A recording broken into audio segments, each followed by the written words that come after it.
You're terrible. Apologize to the chief right now. I had no idea you were this kind of person. Lance, the chief, smirks behind Mike, the department head, who's disappointed in me. I threw Lance's cake, which he had given me as a promotion gift, into the trash. Certainly, under normal circumstances, my behavior would have been appalling, but I couldn't take it anymore. In a way, I guess you could say that I couldn't care less about anything anymore. Sir, can you say the same thing when you see the plate under the cake?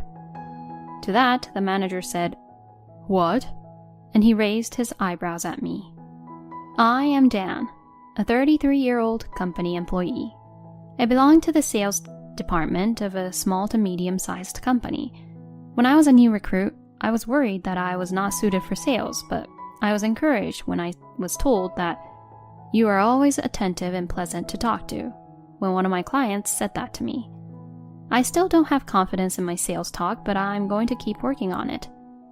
I kept that feeling in mind and devoted myself to it day by day. I realized that it had been 11 years since I joined the company. I have gotten used to my job. I don't have any spectacular achievements, but I am steadily making some results. Oh, Dan, you're being very gloomy today too. When you're around, the atmosphere in the department gets really gloomy. As soon as I arrived at the office, the section chief, Lance, started talking to me in a loud voice. I was fed up with what Lance would say to me. Good morning, Chief. I greeted him with a blank expression, and the chief raised his voice in an exaggerated manner. Ah, I'm gloomy now because of you. This must not be my lucky day. Then don't talk to me is what I think in my mind. The chief came to this department about 2 years ago. He was normal for a while, but for some reason he started harassing me, and I am having trouble dealing with it. The reason he started to harass me is probably because I warned him that he was making a pass at a woman who works at the reception desk. However, I didn't want to believe that a man like him would harass me for such a petty reason. Now that the department head's seat is vacant, I can say that the section chief is practically the head of this department. The previous department head had been very good to me, but he had recently retired due to family reasons. Taking advantage of this, Lance does whatever he wants, such as saying something really bad about me loudly so that everyone could hear, and blaming me for his own mistakes.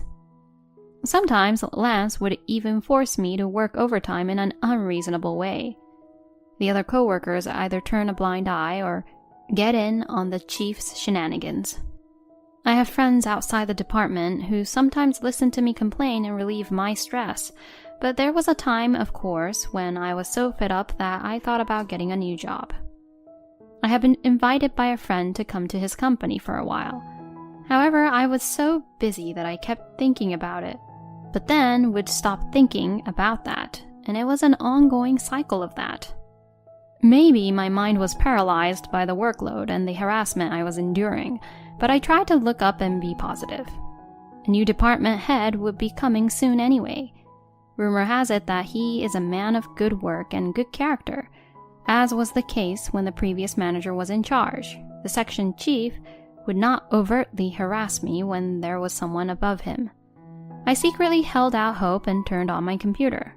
The new department head, Mike, is as serious and sincere as the rumors say. He pays attention to details and treats us employees with care. It has been almost 3 months since Mike moved to the new office, and the harassment by Lance has decreased considerably, making my time there more pleasant than before. However, just because the blatant harassment has decreased, the harassment itself continues, such as Lance hiding my personal belongings and saying something rude as we pass each other. I guess that's because work-related harassment runs the risk of being immediately noticed by Mike. I wish Lance would just stop all of his bullying. I think I should change jobs after all. Mike is a nice guy, but as long as Lance's harassment doesn't stop, the stress just keeps piling up. When I was thinking about getting a regular job again, Mike called me in. You have a reputation among your clients for always being polite and attentive to details even when they are not related to your work. I had only been with the company a short time when I was transferred, but I was impressed by your earnestness." I didn't understand the meaning of what Mike was saying. He began to smile at me. "You should be receiving the letter of appointment soon. Congratulations, you've been promoted as the leader. I heard that the previous manager had been pushing for your promotion to be a leader for some time." The unexpected words made me freeze, and I said, "Thank you very much for your recognition," and shook his hands. It was the first time I had ever been told something like this, and it gave me hope that I could still do my best.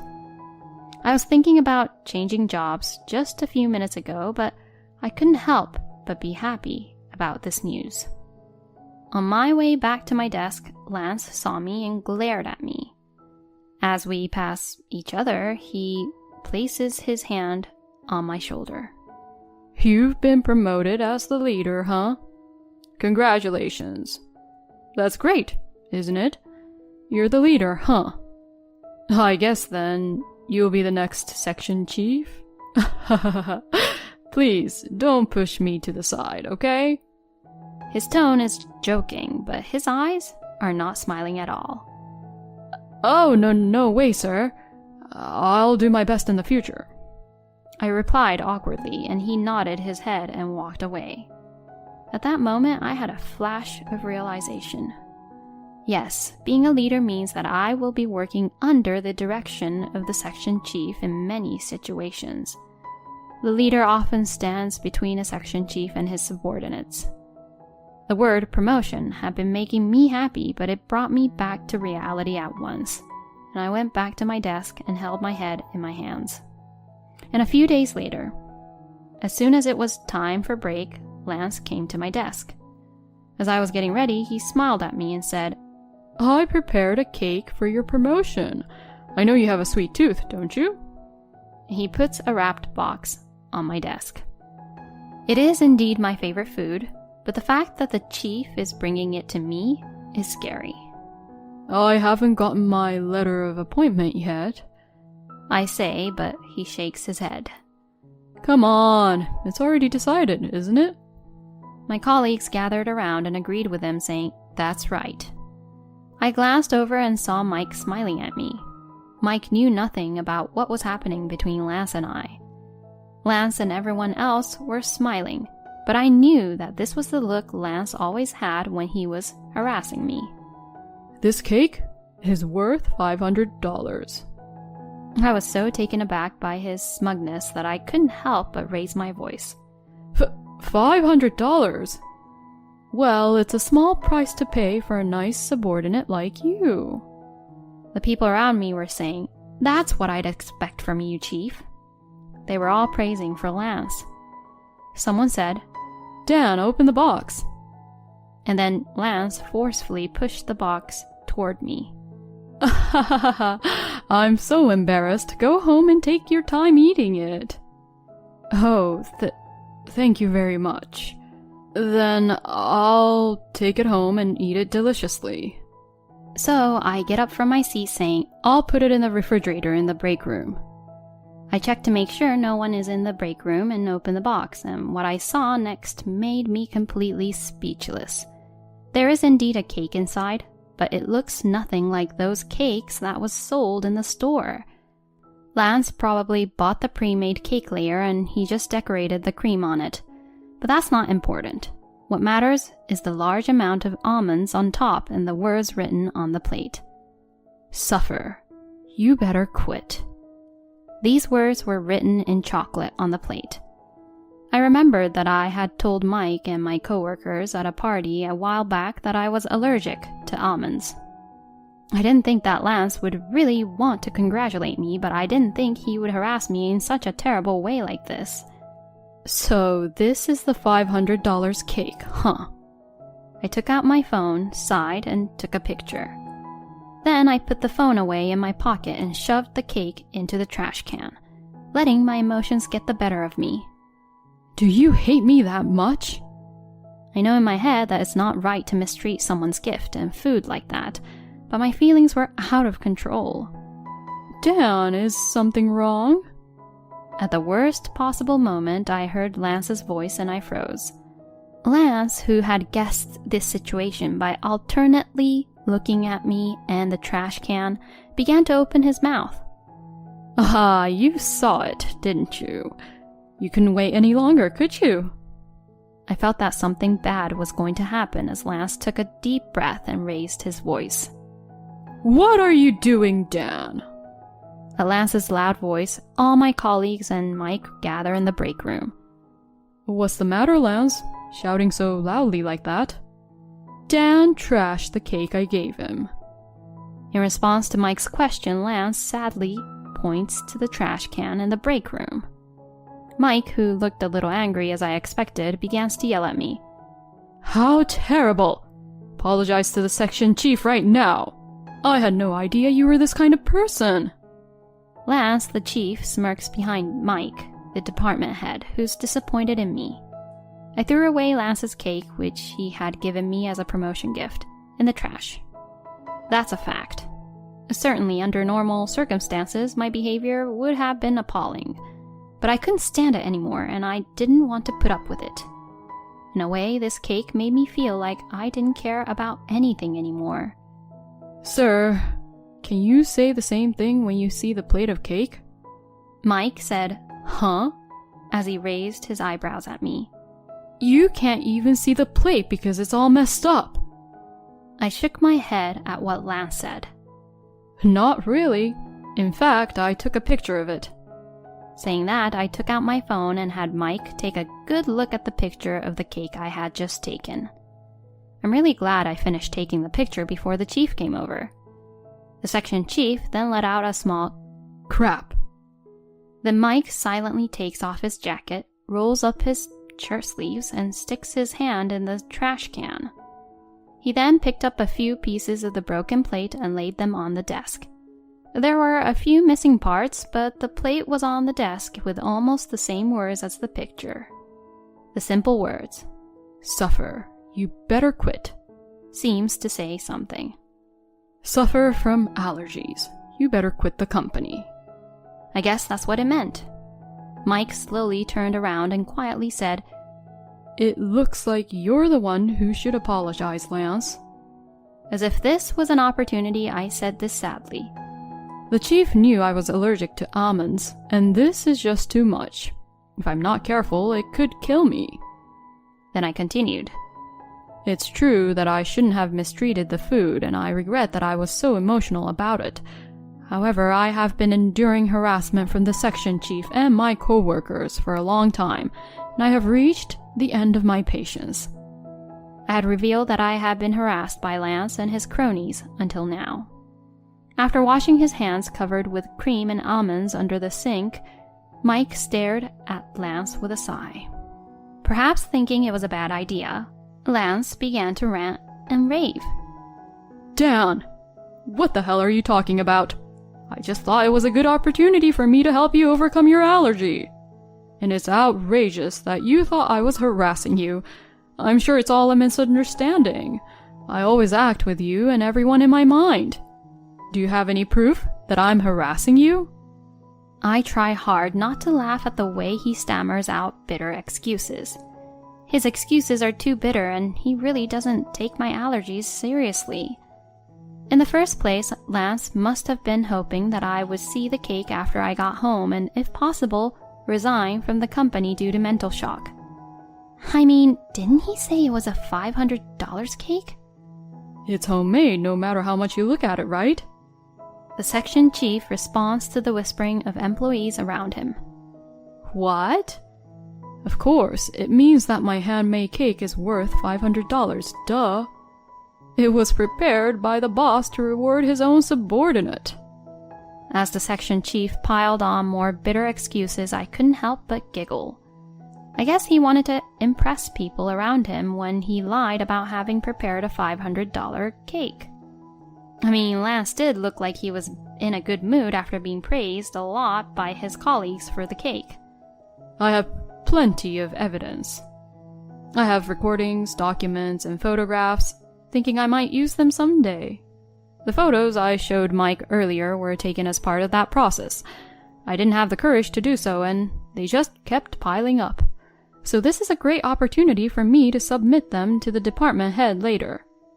Yes, I will take a good look at them. Mike's words drew gasps from the employees around him. It was only natural.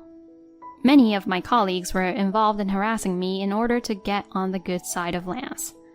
Among the evidence, of course, there were many voices and photographs of such people. I didn't keep records in the beginning, but that was probably more than enough. As for the coworkers who turned a blind eye, it may be difficult, but since the story has become this big, I don't think there will be no blame whatsoever. To me, both the person who harasses and bullies and the one who turns a blind eye are equally guilty. You've got to be joking, right? I was just trying to be your boss, educating subordinates like you. Damn it! I can't allow you and Amy, the receptionist, to be dating. You're just an introvert. Why can't she see that I'm much more mature and attractive than you? My clients make fun of me, saying that you're more witty than me. Even the previous manager thought very highly of you, and I didn't like you for a long time anyway. You're so annoying. He seemed to be trying to make excuses for his behavior, but the chief's true feelings were revealed in the middle of his speech. I frowned at what Lance had to say. The receptionist, Amy, is a female employee in her 20s who works as a receptionist. We have been good friends ever since we met again at a blind date invited by a friend from another department. She sometimes invites me out for dinner, but unfortunately we are not dating. We talk about our problems and complaints about work to relieve stress. According to the chief's comments, it seems that she was a big part of the reason for his harassment to me. To begin with, the section chief is married and I am sure he has a daughter in her 20s. I wonder what in the world he is thinking when dealing with a female employee who is close to the age of his daughter. I'm not dating Amy, and it's completely selfish of you, sir. I was just trying to do my best at work every day. In response to my words, "That's what I don't like about you," is what Lance shouts, and tried to grab me. As expected, my coworkers said, "Chief, you can't do that," and they rushed to stop him. I couldn't think of any reason why you were harassing me. I was worried about it all the time. I thought maybe I did something without knowing it. But when I heard the actual reason that you just had a grudge against me, to be honest, I was surprised. Oh, and about Amy, since she was worried that you were being so persistent, please stop making a pass to her. At my words, I heard one of the female employees say, "Chief, you're creepy." Then Lance glared at the crowd of colleagues. And just as Lance was about to speak, Mike, who was watching everything between the both of us, interrupted him. "Lance, this is not looking good. You seem to think that allergies are nothing, but if you're not careful, it could kill you. My wife is allergic to carrots, so I know exactly what I'm talking about. Besides, I'm filled with disbelief that other colleagues are also involved. Why didn't anyone stop it?" Now that Mike's anger has been directed at them, my colleagues have all gone quiet, and there is no one to protect the section chief anymore. Lance is biting his lip in frustration. "I'm sorry I didn't see what was happening, even though I've only just been transferred. It must have been hard for you." I shook my head at the manager's apology. "No, there's absolutely no need for you to apologize. I've gotten over it, or rather, I feel really refreshed. In a way, it may be thanks to the chief's cake." As I glanced at the chief as I said this, he must have misunderstood, but his expression brightened. I think he was just reacting to the words thanks to the chief. However, the moment he saw my expression, he turned pale. Later, Mike reported about Lance's harassment to his superiors. As a result, Lance and other of my colleagues were punished with transfers, demotions, pay cuts, and warnings accordingly. I have now resigned from the company and I am helping out at a video game company that a friend of mine founded. My salary has been reduced, but I enjoy working there every day. And because I quit that company, I was able to make up my mind to sue Lance. I imagine he must be having a hard time now that he has been demoted and transferred, and is now being sued by me. I am currently in discussions with my lawyer for it, but it may only be a matter of time before Lance quits the company. When I turned down the promotion and made up my mind to quit the company, I apologized sincerely to Mike, but he shook his head, and instead of getting angry with me, he gave me words of encouragement. I will beat everyone's guts back into shape. Don't worry about here. You do what you want to do. I will always support you. I really appreciate the department head. I don't know what will happen with my current job, but I want to grow into a man like Mike.